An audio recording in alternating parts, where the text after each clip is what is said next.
If I might, I always hesitate to follow Zach and Patrick. I feel compelled to do so because I feel like more than anyone else in the world, really, well, except for my parents perhaps, Susan's the reason that I'm here, in that we met each other across an interview table at the AHA. And if any of you know, or at least a lot of you do, not everyone, it's not a very good place to meet. It's a large ballroom with all the spaces demarcated by kind of flimsy curtains and sort of tubular railings, and you have a lot of very weary interviewers and tense, uptight interviewees.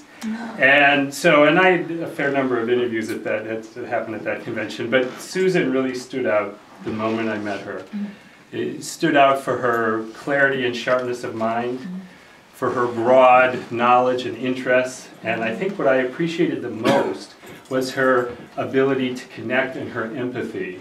The fact that someone like her, who knows more about teaching Western civilization than I ever will, somehow left me feeling like I wasn't a complete idiot. That is, she was so supportive and so encouraging. And, you know, I reflected on what I miss most about Susan, you know, in the last couple months. And I think, for me, a couple things stand out. And I'm kind of echoing Zach here, I think. And the first thing is books. That is, I will miss Susan particularly whenever I either read a good book or want to find one to read. Because I always told her every book that I ever thought I should read, she had already read twice. And was very generous, very willing to talk about it and share her insights. And whenever I find something, or especially the rare time when something was too new and I got to it before she did, that she's the first one that I always want to talk about it with. And I will really miss not having that. Food, of course, would be the second thing. Whenever I want a good meal or have one, either way, in part because she made so many good ones for me and our family over the years, and part because, I mean, we're both kind of newbie cooks. She was always so encouraging. She always had so many good ideas, and so whenever I find, you know, you go to a restaurant that you like, you want to tell Susan about it. Yeah. Whenever when you always knew you could get a recommendation for her, she always knew what you would like. And the third thing, I think that the moments when I particularly miss Susan are, of course, I guess, when we're at the office.